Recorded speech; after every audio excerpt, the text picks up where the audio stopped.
The Unknown Citizen by W. H. Auden to JS-07-M-378. This marble monument is erected by the state. He was found by the Bureau of Statistics to be one against whom there was no official complaint, and all the reports on his conduct agree that in the modern sense of an old-fashioned world, he was a saint. For in everything he did, he served the greater community. Except for the war till the day he retired, he worked in a factory and never got fired, but satisfied his employers, Fudge Motors, Inc. Yet he wasn't a scab or odd in his views, for his union reports that he paid his dues. Our report on his union shows it was sound. In our social psychology, workers found that he was popular with his mates and lied to drink. The press are convinced that he brought a paper every day, and that his reactions to advertisements were normal in every way. Policies taken out in his name prove that he was fully insured, and his health card shows he was once in a hospital but left it cured. Both producers' research and high-grade living declare he is fully sensible to the advantages of the installment plan. It had everything necessary to the modern man: a phonograph, a radio, a car, and a Frigidaire. Our researchers into public opinion are content that he held the proper opinions for the time of year. When there was peace, he was for peace, and when there was war, he went. He was married and added 5 children to the population, which our eulogist says was the right number for a parent of our generation. And our teachers report that he never inferred with their education. Was he free? Was he happy? The question is absurd. Had anything been wrong, we should certainly have heard. They called him JS-07-M-378. That means he wasn't important and just a number. No one ever complained about him, and no one cared. He was a good, simple man, a saint. He did his job to society, and he served in the army and helped the community. He worked in a factory and was accepted by his workers. He read the newspaper, and he reacted normally to advertisements. He was fully insured and pretty much almost never went to the hospital. He bought all the necessities of the day, such as a refrigerator and a car.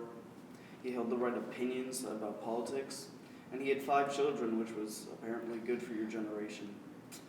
He never interfered in the education, and he did everything society said would make them happy, but he never was.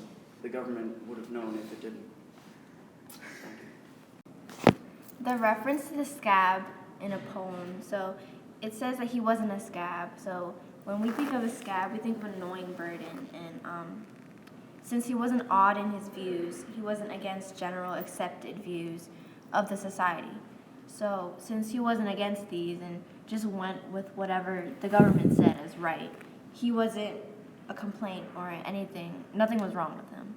And the reference to the union shows it was sound of his conduct, that the government has a track on almost every aspect of our lives. When there was peace in the society, the man was for peace, and when there was war, he went, meaning that he always went with what the government wanted. He always did what they expected him to do because he followed what they had set for him.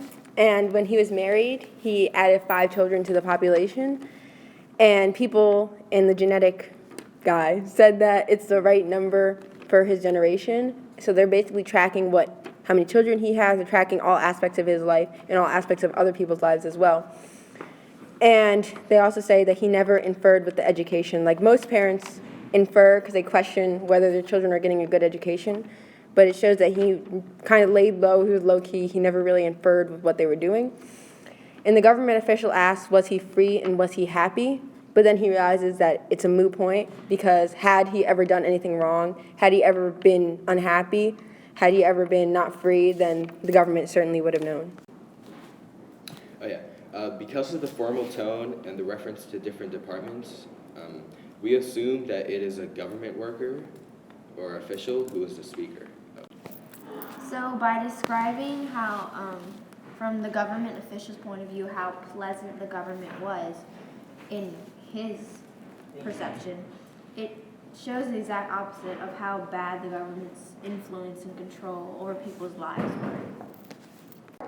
And the poet made it known that the government had control over many aspects of people's lives.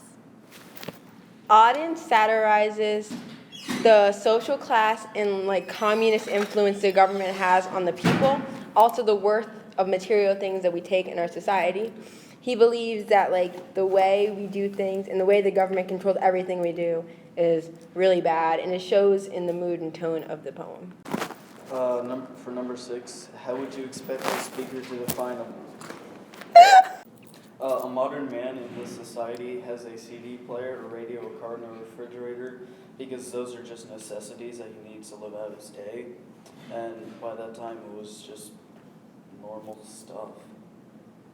A modern man basically just had everything he wanted right at his fingertips. He could have anything he wanted whenever he wanted.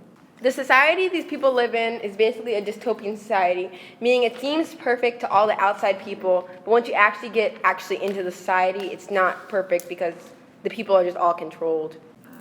In this specific society, if you do your designated job and follow the rules, you aren't a problem and are doing the whole community a favor. It doesn't really matter what you want specifically.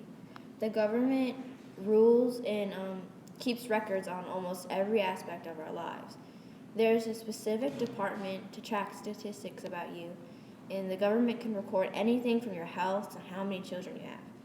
There's a certain category we need to conform to in order to be accepted as a normal person in this specific society. This displays how also the government can record anything you can think of except for your own personal feelings. Hope you enjoyed the podcast.